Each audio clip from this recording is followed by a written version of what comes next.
I never thought my own husband would steal from me, but here we are. My name is Margot Lane, and I'm 65 years old. I've been married to Richard Lane for 30 years, and I thought I knew him. While I was working extra shifts at the hospital where I'm a nurse, Richard Lane was planning something behind my back. His younger brother, Landon Lane, was getting married to a fancy girl named Sienna Moore, and they wanted the biggest wedding in town. I'll tell you everything. First, let me thank you for watching Stories of Auntie May 365. Please subscribe and tell us where you're watching from in the comments. We might give you a shout-out in our next video.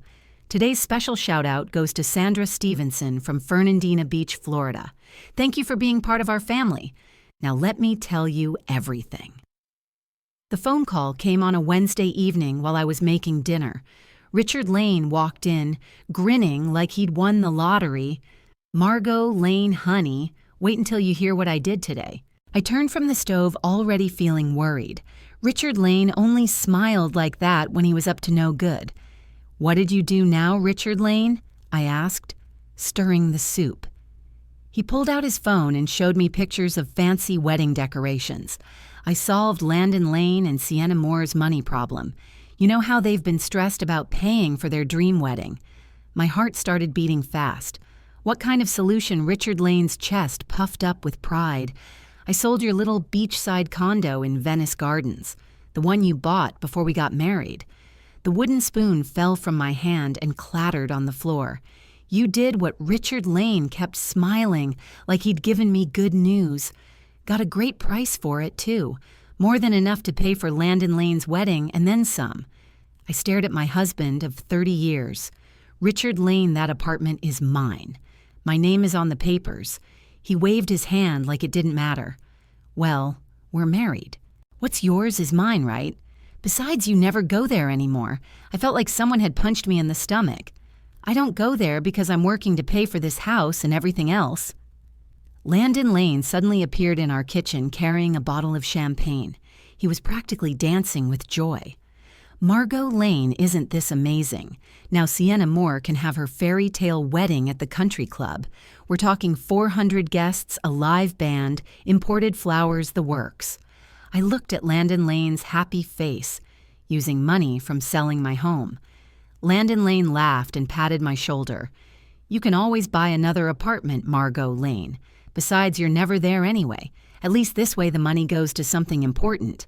"Something important," I repeated slowly. The apartment wasn't just a building to me. It was the first thing I ever bought with my own money. It was my safe place when Richard Lane and I had fights. It was where I went to think and be alone. And they sold it like it was an old car. "The wedding is in 8 weeks," Richard Lane added. "We already paid for the venue, the food, and Sienna Moore's dress. It's going to be the most beautiful wedding this town has ever seen." I looked at both of them, standing in my kitchen, Richard Lane beaming with pride and Landon Lane bouncing with excitement. Neither one looked sorry or worried about what they'd done to me. "How exactly did you sell property with my name on it?" I asked carefully.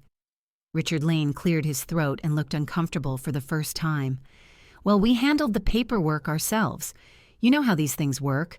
Husbands help wives with business stuff." My voice got very quiet. "You signed my name without asking me." Richard Lane's face got red. "Don't make it sound so mean, Margot Lane. Or family. We help each other." Landon Lane rolled his eyes.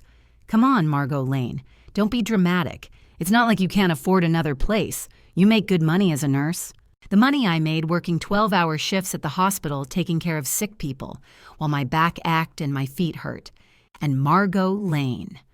Richard Lane said proudly, "We already put down money for everything. The country club, the catering, Sienna Moore's wedding dress that costs more than most people's cars. It's going to be magical." I looked at their faces. Richard Lane was so proud of himself.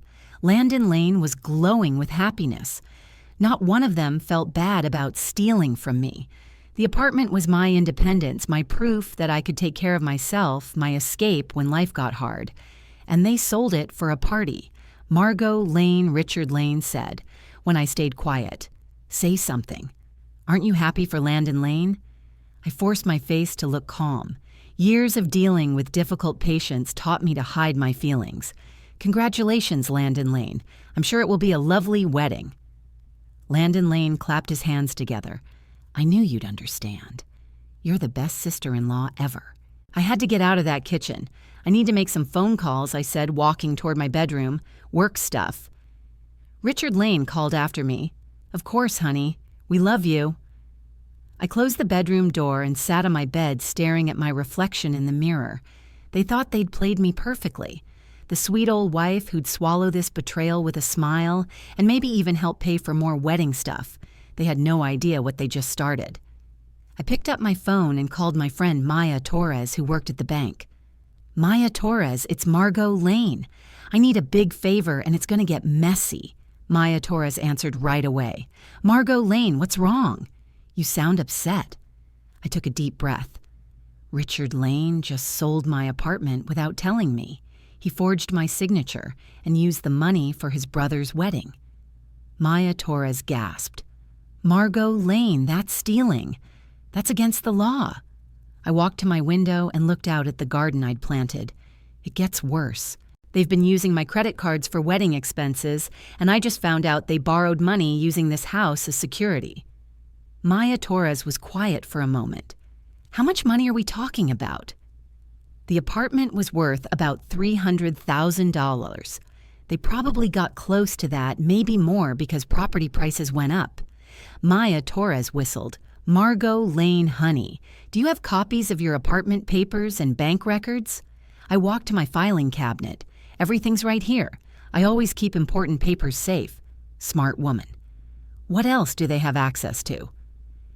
I sat down heavily in my chair. This was the part I'd been afraid to think about. Maya Torres, remember when I started that small business 5 years ago, Margot Lane's cleaning service. Maya Torres's voice got sharp. What about it? I took a deep breath. I changed the apartment ownership to my business name. Richard Lane thinks he sold property. I own myself, but really, he just committed a crime against my company. Margot Lane, you brilliant woman. So the sale isn't legal at all, Maya Torres said. Not at all, but there's more. I opened my desk drawer and pulled out a folder I'd hoped I'd never need. Maya Torres, who do you think has been paying Richard Lane's credit card bills for the past 6 years? Then Maya Torres said, Oh no, Margot Lane, tell me you haven't been. Had been. Through my cleaning business, I'd been paying Richard Lane's debts, his car loan, even Landon Lane's college loans. All of it anonymous. All of it secret. How much Margot Lane? $2,000 every month. Plus I'd been covering their bar tabs, their vacation expenses, and half of Landon Lane's rent. All through accounts they couldn't trace back to me. Margot Lane, you've been paying for their whole lifestyle while working yourself to death at the hospital. Maya Torres's voice was getting angry, and now they sold your home to pay for a party, a $200,000 party. Maya Torres was quiet for a long time. When she spoke again, her voice was different, dangerous. What do you want me to do? I smiled for the first time since Richard Lane came home. First, I want you to cancel the apartment sale. Fraud makes it illegal anyway. Maya Torres's voice was firm. Done. What else? Open my laptop. Stop all payments to Richard Lane and Landon Lane immediately. Credit cards, loans, everything. Margot Lane, that will put them in serious trouble. They'll owe thousands of dollars they can't pay. I knew they'd lose their cars, their credit cards, everything. They should have thought about that before they stole from me. Maya Torres. Okay. Anything else? I started typing on my computer. I'm sending you papers showing every payment my business made for them. Bank records, receipts, everything. I want you to prepare a complete report, Maya Torres asked. For what I looked out my window at Richard Lane working in the garden, happy as could be. I'm going to give it to them right when their wedding bills start bouncing. You're really going to destroy them over this, Maya Torres said. They destroyed themselves when they forged my name. My phone buzzed with an email. I looked at the sender and felt cold satisfaction spread through me. Maya Torres, I have to go. I just got an email from someone named Patricia. She says she's Landon Lane and Sienna Moore's wedding planner. Maya Torres asked, What does it say? I opened the message quickly. She's having trouble with payments. Wants to talk to someone from the family right away. The checks were already failing. Looks like it. Richard Lane probably wrote checks before the money was really in the bank. Maya Torres laughed grimly. You can't spend money from illegal sales. They're about to learn that the hard way I said closing my laptop and walking to the kitchen where Richard Lane was making coffee. How long will it take to cancel the sale? Maya Torres thought for a moment. I can start the paperwork tomorrow morning. With the fraud evidence, we should have everything stopped within 2 days. Perfect timing. That gave them just enough time to make things worse for themselves. Maya Torres, are you sure about this? Once we start, there's no going back. Richard Lane will know exactly who's been paying his bills all these years. I thought about Richard Lane's proud face when he told me he'd sold my apartment. How he dismissed my feelings like I was being silly for caring about my own home being stolen. Good. I want him to know. I want him to understand exactly what he threw away. Maya Torres's voice was strong. All right, I'll start working on the papers tonight.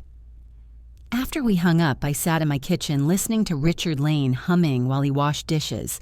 He was so happy with himself. I opened my laptop and began looking at Patricia's emails. 3 more had arrived while I was talking to Maya Torres, each one more worried than the last. I started typing a response to the wedding planner, not to help, but to watch everything fall apart. Dear Patricia, I understand you're having payment problems with the Landon Lane and Sienna Moore wedding. Unfortunately, I'm dealing with legal issues and can't help with money matters. You should contact the family directly about other ways to pay. Good luck with the event. I hit send and opened a new internet page. Time to research wedding cancellation rules and what happens when vendors don't get paid. My phone buzzed again. Another email from Patricia marked urgent. I deleted it without reading it. Let the games begin. I stood there in my bedroom, hands trembling over the phone. The smell of dinner still hung in the air, garlic thyme and betrayal. The shock was so deep it felt like my body forgot how to breathe. 30 years of marriage, 30 years of believing that Richard Lane was my partner. And now he had stolen the one thing that was truly mine, my condo by the sea, my quiet corner of Venice Gardens. For a long moment, I couldn't move. Then the tears came hot, angry and silent. They rolled down, but my face didn't twist with grief. Somewhere inside, something else woke up. Not rage, not yet. Just the cold clarity that comes when a woman finally realizes no one is coming to save her. When I wiped my eyes, my reflection in the mirror startled me. The woman staring back wasn't the gentle nurse everyone knew. Her lips formed a faint smile, a dangerous one. The kind of smile that said you took the wrong woman for granted, Richard. That night, the house was too quiet. Richard whistled while watching TV like he hadn't just committed a felony. I went through our drawers pretending to tidy, but my eyes searched for evidence. Somewhere, somehow, he'd left a trace.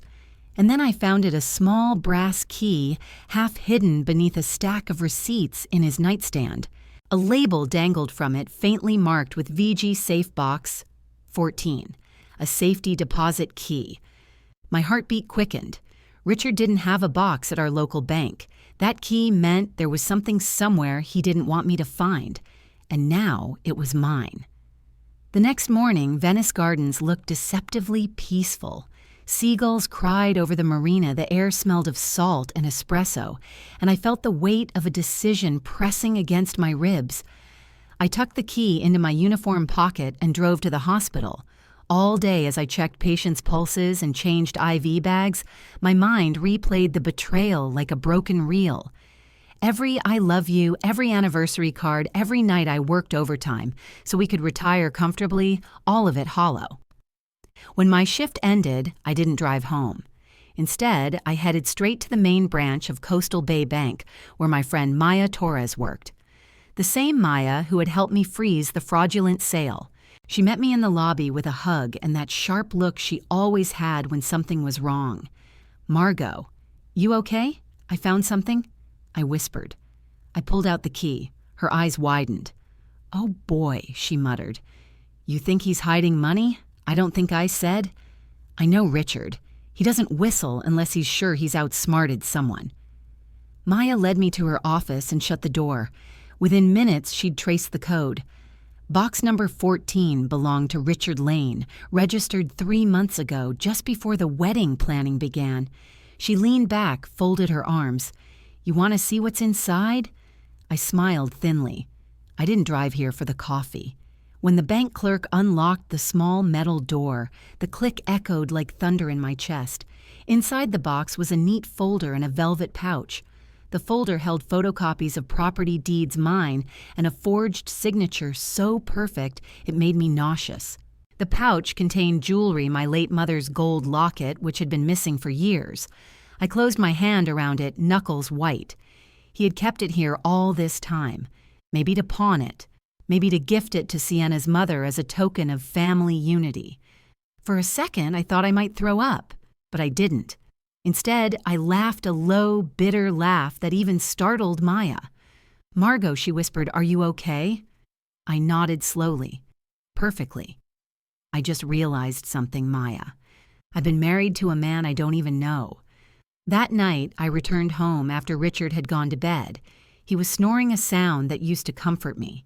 Now it sounded like arrogance. I sat by the window, the locket in my palm, and made a list. Step 1, gather evidence. Step 2, prepare a legal trap he wouldn't see coming. Step 3, smile like nothing was wrong. I slipped into bed beside him, his warmth brushing against my shoulder. Long day, he murmured sleepily. Yes, I said, staring into the dark, just long. If he noticed the stiffness in my voice, he ignored it. Over the next few days, I became an actress in my own home. I cooked his breakfast, packed his lunch, even helped Landon and Sienna plan their menu tasting. I smiled at everyone calm and kind, but inside, every smile was a blade being sharpened. Each night when the house went quiet, I wrote notes to Maya. We drafted legal complaints, collected timelines, and traced every fraudulent check. The deeper we looked, the more rot we found. Richard hadn't just sold my condo. He had borrowed money in my name years earlier, small amounts that added up to a quiet fortune. The shock became fuel. The rage turned into focus. I didn't need to shout or cry anymore. I was building something far stronger than anger, a plan. On the 5th night, I opened the velvet pouch again. My mother's locket glimmered under the lamplight. Inside was a tiny photograph of me at 25, smiling on the day I bought that condo. Back then, I thought independence meant having a place of my own. Now I knew better. Independence meant knowing when to walk away and when to fight. I placed the locket around my neck. It felt like armor. Richard came home late, smelling of whiskey and good humor. He waved a receipt in the air. Got the flower arrangements sorted. Sienna's gonna love them. I smiled sweetly. That's nice, dear. He kissed my cheek and stumbled to the couch. He had no idea the ground beneath him was already cracking. The next morning, Maya texted Judge reviewing fraud freeze today. Be ready. I felt my pulse steady, not rise. For the first time in days, I wasn't trembling. The woman who used to flinch at confrontation was gone. What stood in her place was calm, deliberate, and dangerous. When Richard asked for his coffee, I handed it to him with a gentle smile. He looked up, confused. What, nothing? I said softly, just thinking how lucky we are. He chuckled, unaware that luck was about to run out. I turned toward the window. Outside, the morning sun washed Venice gardens in gold. It looked peaceful, like the eye of a storm. Inside me, the storm was just beginning. You see, darling, sometimes the calmest woman in the room is the one holding all the thunder. Tell me in the comments. If you were Margot, would you forgive Richard or make him face the truth? Press 0 for forgive. Or 1 for make him pay.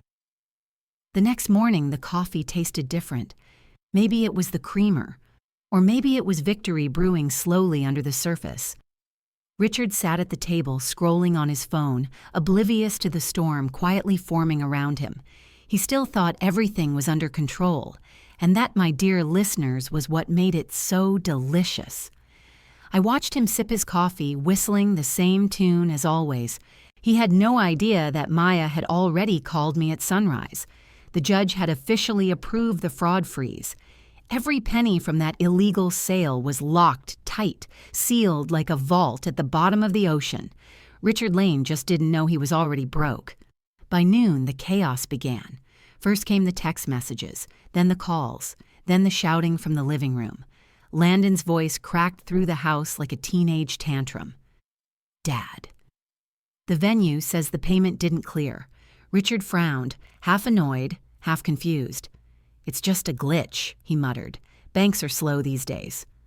But even as he said it, his own phone buzzed again. The florist, the band, the caterer, each demanding immediate payment. I kept folding laundry in the next room, listening. Every buzz, every curse word, every desperate "let me call you back" was a symphony to my ears. They didn't know it yet, but this was the first note of their downfall. That evening, when the shouting stopped, Richard came into the kitchen. He looked pale, rattled. "Margot," he said slowly, "you didn't touch the accounts, did you?" I blinked innocently. "The accounts? What do you mean?" He rubbed his temples. "The bank froze something. They said there's a legal hold. I don't—" "Oh, Richard," I interrupted softly. "Maybe you should call your brother. I'm sure he has plenty of ideas." He didn't notice the edge in my voice, but I did. It was the first time in years I'd spoken to him without fear. Later that night, while he paced around making calls, I took his phone from the counter to move it out of the way. A notification flashed on the screen, an audio file titled, "For Jake, Backup Plan." Curiosity burned hotter than my morning coffee. I pressed play. Richard's voice filled the room, smug and casual. "If Margot finds out, we'll say she's losing her mind. I've been recording her for months just in case. We'll tell everyone she's paranoid, maybe get her doctor involved. People believe the man faster than they believe the wife." I froze. So that was his plan. He wasn't just stealing my money. He was building a lie big enough to destroy my sanity. And here I was, thinking this was just about greed. I copied the file, emailed it to myself, and quietly placed his phone back where it was. My hands didn't shake. Not anymore. By the next morning, everything had escalated. Landon's fiancée, Sienna, was in full meltdown mode. She called me 8 times before I finally answered. "Margot," she snapped, "do you have any idea what's happening? The whole town's talking. The wedding planner is threatening to sue, and the country club," I cut her off gently. "Breathe, dear. Maybe this is a sign you're not ready for such an expensive start to your marriage." "You think this is funny?" she hissed. "No," I said calmly. "I think it's poetic." She hung up on me. By lunchtime, the chaos had spilled onto Facebook. Sienna's dramatic post. "My fiancé's family is being sabotaged by a jealous woman," had already collected hundreds of comments. People love a scandal, don't they? Especially one that smells like Reddit revenge stories. I didn't comment, of course. I didn't have to. The truth had its own way of crawling out. Within hours, someone posted screenshots of the wedding vendors complaining about unpaid bills.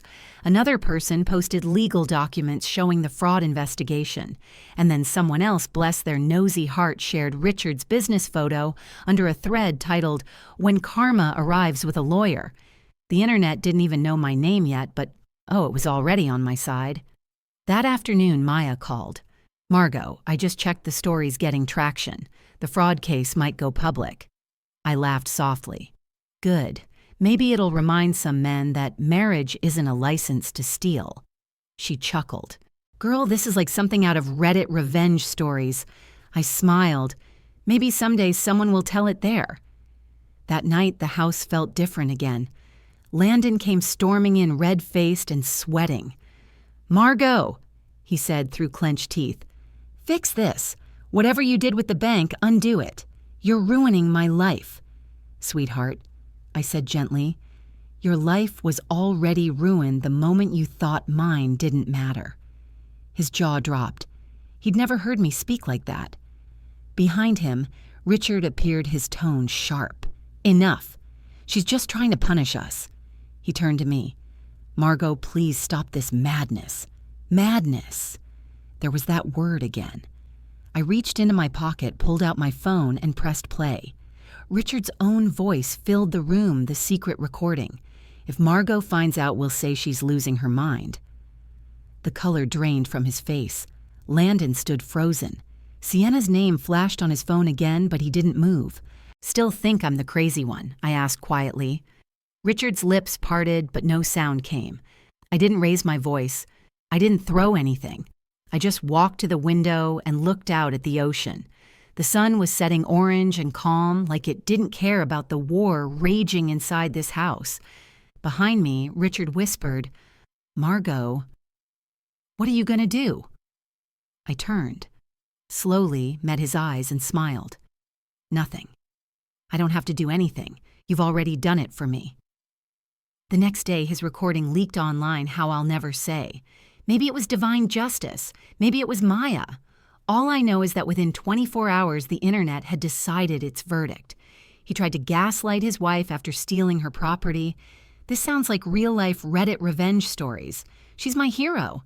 Hope she made him pay. The comments rolled in like waves, and for the first time in years, I didn't feel small. I didn't feel crazy. I just felt done. The Lane family name became a punchline. Vendors canceled, friends disappeared, and even Sienna's father publicly withdrew from the wedding. Meanwhile, I sat in my kitchen sipping tea, watching Venice Gardens glow under the sunset. Richard paced outside on the porch, muttering into his phone. Landon was yelling again. I didn't listen. Their chaos was my peace. For the first time in a long time, the world was quiet enough for me to hear myself think. Sometimes, my darlings, the sweetest revenge isn't shouting or screaming. It's silence, while they fall apart. If you enjoyed this moment of quiet justice, tap that like button so Granny knows you're still here listening, and tell me which hits harder, losing money or losing your mask. Press 0 for money, or 1 for mask. By the time the second sunrise came, the world already knew my name. Someone Maya swore it wasn't her, but I have my suspicions had sent my story, the audio, and the legal documents to a news outlet. They titled it, "Nurse Outsmarts Husband Who Tried to Gaslight Her After Stealing Property." It went viral overnight. Everywhere I looked, Facebook, TikTok, even the morning radio people were talking about the Venice Gardens nurse. They called me brave. They called me brilliant. Some called me ruthless. But one thing was certain, no one was calling me crazy anymore. When I walked into the cafe that morning, people actually clapped for me. The waitress, a young woman with bright pink hair, smiled shyly. "You're her, aren't you? The lady from the news." I smiled back. "I suppose I am." She poured my coffee for free and whispered, "You're a legend on Reddit family tales. My mom's obsessed." I laughed softly. A legend. Funny how life turns you into something you never planned to be. That afternoon, my phone buzzed nonstop.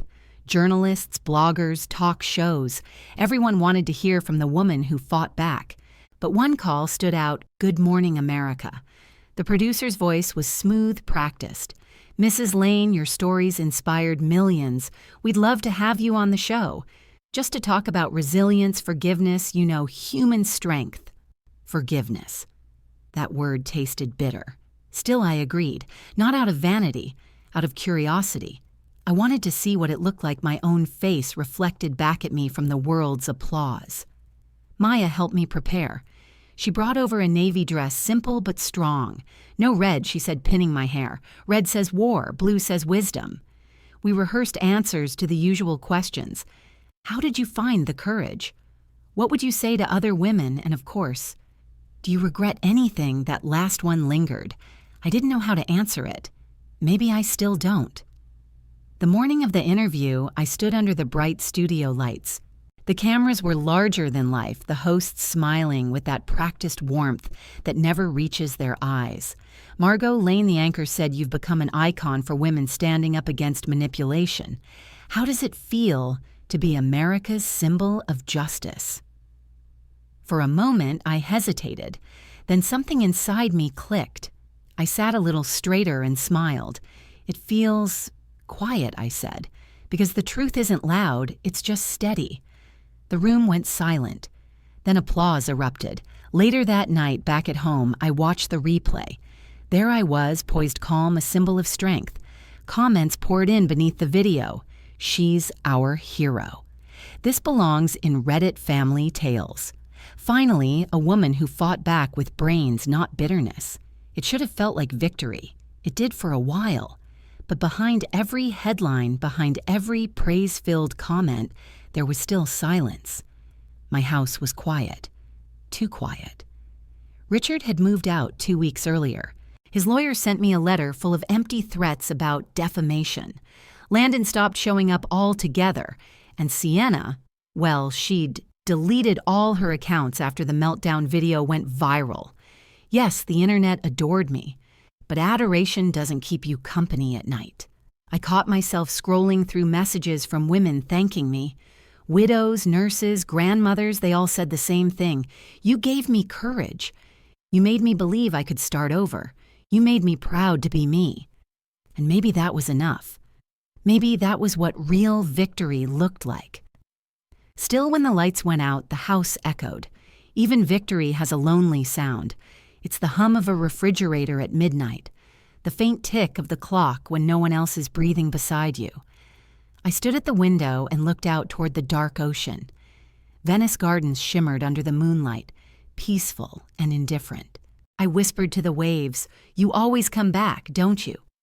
Somewhere out there. Richard was probably drinking himself into denial, and I couldn't even bring myself to hate him anymore. A few days later, a letter arrived, handwritten, no return address. Inside was a short note. "You won, Margot. But did you really win? R." I stared at it for a long time before setting it down. The answer was complicated. Yes, I'd won, but every victory demands a piece of you. And part of me, the trusting wife, the soft-hearted nurse, was gone for good.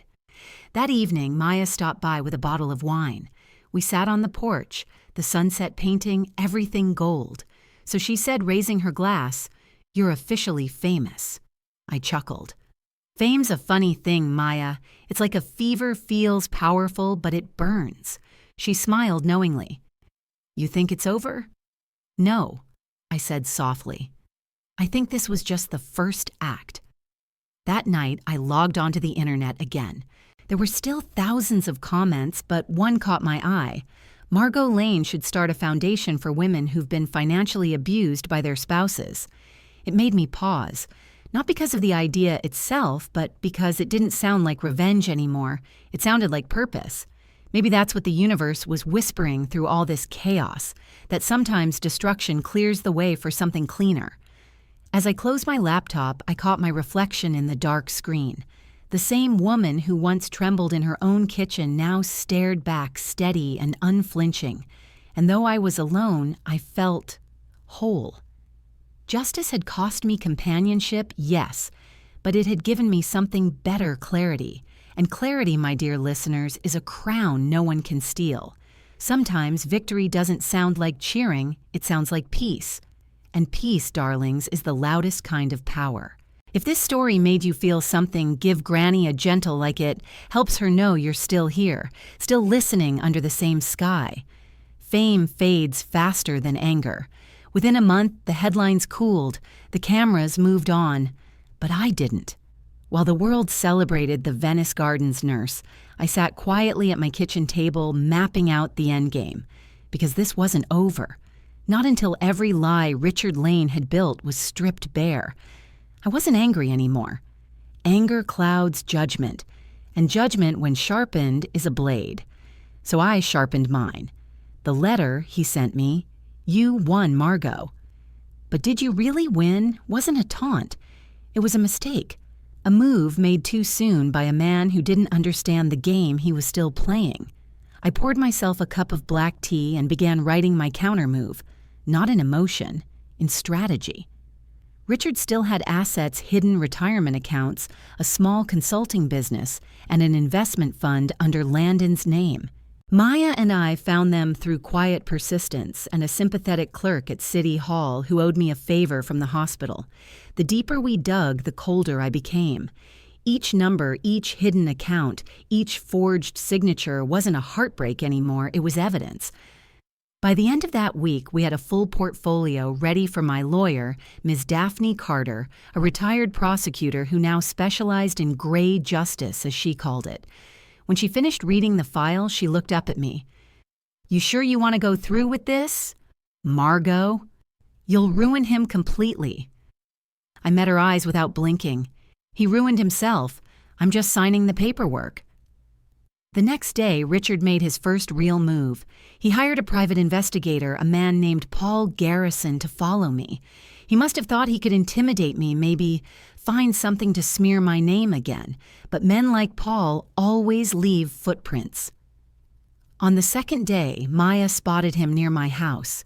Dark sedan, cheap suit, camera lens flashing from behind tinted windows. Maya called me furious. "You want me to call the police?" "No," I said calmly. "Let him watch. It'll make the next part easier."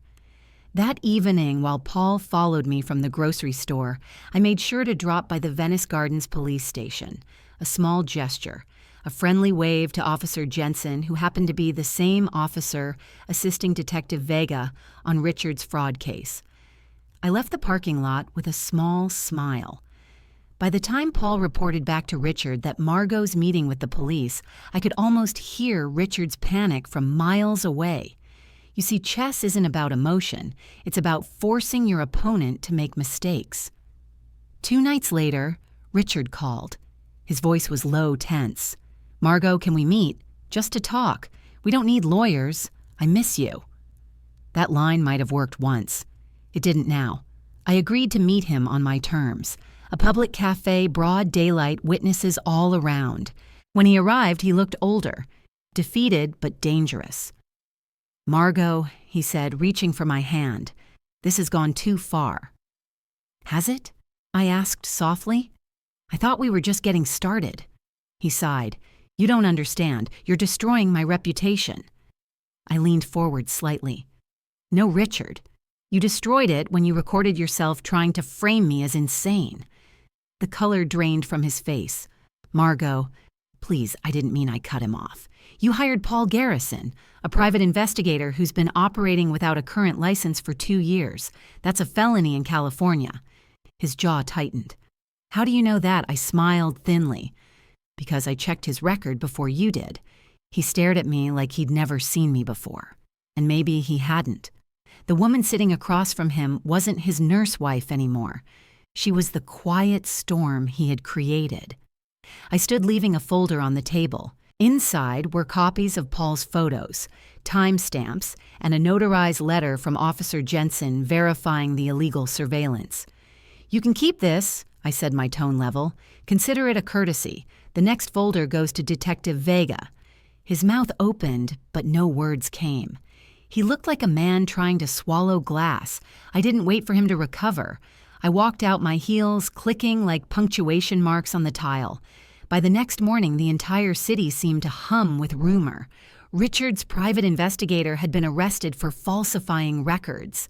Detective Vega reopened parts of the case to investigate potential witness tampering. Landon called, panicked. "Margot, what did you do?" "Just clean the board," I said. He didn't get it. He never did. For weeks, I played the long game, filed documents quietly, moved assets legally, sent letters through my lawyer that landed like chess pieces on a board one at a time, slow and deliberate. Every move had purpose. Every pause had weight. I learned to love the silence between victories, that stillness where logic lives and rage finally dies. One evening, I visited Maya at her office. She poured me coffee and laughed softly. "You know, Margot, you scare me a little now. Why's that?" "Because you're too calm. Most women cry through this." I smiled faintly. I did all my crying in silence. Now I prefer precision. She nodded slowly. "You're not getting revenge anymore, are you?" "No," I said. "I'm restoring balance." A month later, Richard was served with civil charges, fraud, forgery, and unlawful surveillance. The investigator's testimony sealed it. He'd confessed that Richard paid him under the table to fabricate evidence against me. It was over. But victory didn't feel like fire anymore. It felt like winter, clear, cold, and exact. When the papers arrived, I placed them on my table beside my tea. The light from the window cut across the room like a blade. I wasn't smiling. I wasn't crying. I was simply still. That night, I dreamed of chessboards. Each piece glittered like glass. I moved my queen across the board slow and steady, cornering the king. And when I took him, there was no celebration, just silence. Because real victory doesn't need applause. It just needs clarity. The courtroom was cold that morning, not in temperature and spirit. Even the sunlight filtering through the high windows seemed subdued, as if it knew that justice, when it finally comes, doesn't always warm the heart. I sat in the front row beside Maya, hands folded, expression calm. My lawyer, Daphne Carter, leaned close. "Are you ready?" she whispered. I nodded. Ready or not, it's time. At the defendant's table, Richard sat motionless, eyes sunken, his once confident posture gone. Landon sat beside him, trembling, his tie crooked, his face pale. They both looked smaller now, like men who'd finally met the truth and realized it wasn't negotiable. The bailiff's voice echoed through the chamber. "All rise. The Court of the State of California is now in session. The Honorable Judge Patterson presiding." Everyone stood. The judge entered, a gray-haired man with eyes like ice water. He'd seen everything: thieves, liars, broken families. But I wondered if he'd ever seen a husband and wife face each other like this. Love turned into evidence, marriage reduced to paperwork. Case 2419, the state versus Richard Lane and Landon Lane, the clerk announced. Charges: fraud, forgery, and unlawful surveillance. The prosecutor rose. "Your Honor, the state presents clear evidence that the defendants knowingly forged legal documents to sell property not in their name, used fraudulent accounts, and employed an unlicensed investigator to harass the victim, Mrs. Margot Lane." Each word landed like a hammer. Richard stared down, his fingers twitching. Landon wiped his eyes, whispering something I couldn't hear. When it was Daphne's turn, she stood with that quiet strength only older women seem to master. "Your Honor, my client has endured years of emotional and financial manipulation. She stands here not seeking vengeance, but closure. She trusted her husband for decades only to discover that love in his hands became a contract written in invisible ink." The courtroom was silent. Even the judge looked moved, though he didn't show it. Daphne gestured toward me. "Mrs. Lane, would you like to address the court?" I stood. My knees trembled once, but my voice didn't. "Your Honor," I began. I spent 30 years believing that marriage was a partnership, that love meant trust. But trust is fragile. Once broken, it doesn't shatter loudly. It just disappears. I turned slightly, meeting Richard's eyes. He looked up, barely holding my gaze. "I'm not here to destroy anyone," I continued. "I'm here because I already was destroyed. What they took from me wasn't just money, it was dignity. And now all I want is peace." When I sat down, I realized I'd been holding my breath. The judge took a long moment before speaking. "Thank you, Mrs. Lane." Then he turned to Richard. "Mr. Lane, you may speak before sentencing." Richard stood slowly, gripping the edge of the table. His voice cracked as he began. "Your Honor, I did what they said I did. I forged the papers. I paid the investigator. I tried to frame my wife as unstable." Gasps rippled through the room. "But I didn't do it for money," he continued. "I did it because I couldn't stand the idea of being small in her shadow. She was always better, smarter, stronger. I told myself I was taking control, but I was just jealous." He looked at me again, tears glistening. "I was planning to leave the country, Your Honor. With Landon's help, we were going to transfer the funds offshore before the bank froze them." A collective murmur filled the courtroom. The judge's gavel struck sharply. Order. Richard swallowed hard, but I couldn't go through with it. She didn't even fight me. She just smiled. That smile scared me more than any judge ever could. He turned to me fully now. "Margot, I know I don't deserve it, but please speak for me before the sentence. Just say something." The world seemed to freeze. Everyone waited. The courtroom held its breath.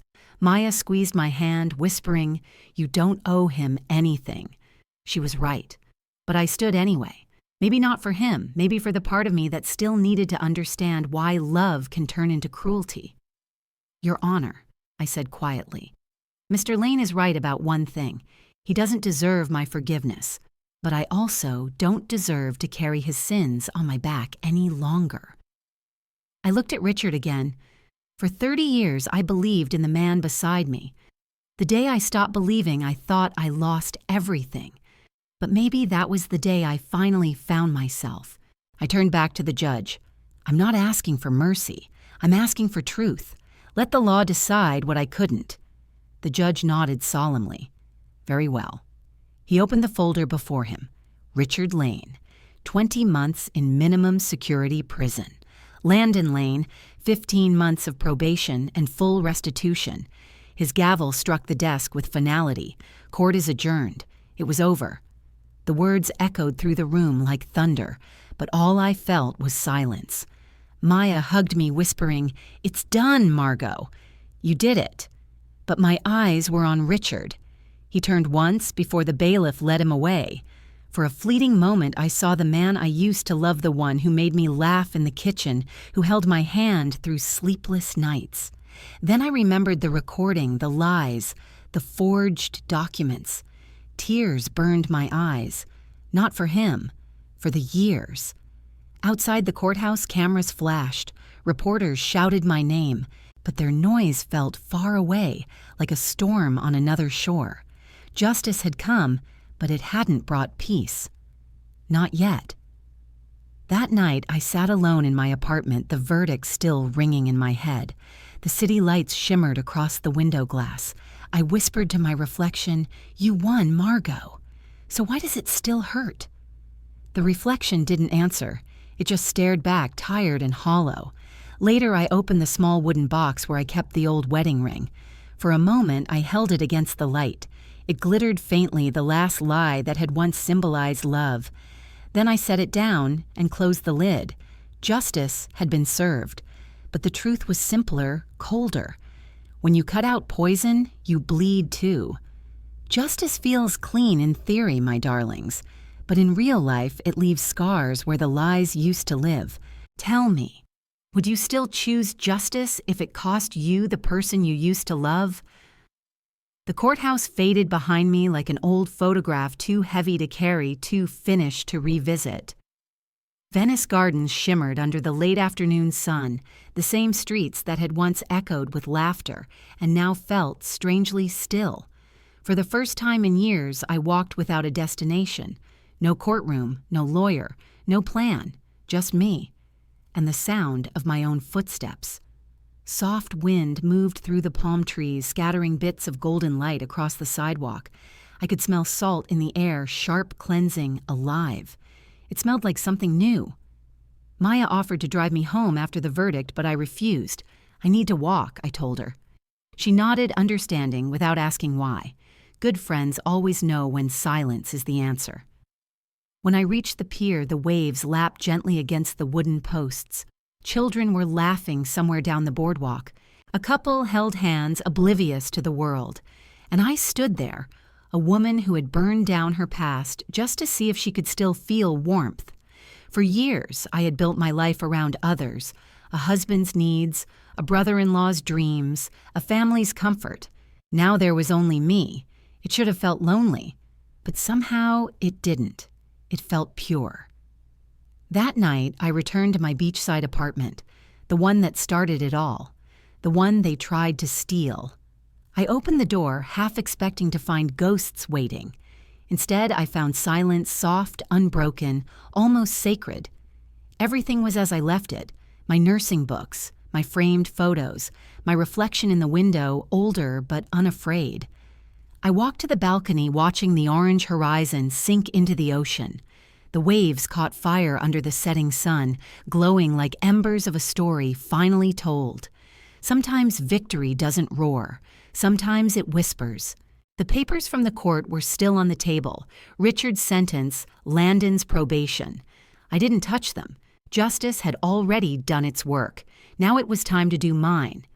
I picked up a notebook, empty pages clean and waiting. For years, I'd been telling other people's stories at the hospital, patients, families, strangers. Maybe now it was time to tell my own, not for revenge, for remembrance, for peace. A week later, Maya is sighted again. She found me barefoot on the balcony, drinking tea and smiling at the sea. "You look different," she said. "I am different," I replied. She studied me for a moment. "You don't look angry anymore." "I'm not," I said softly. Anger served its purpose. Then it left. She smiled.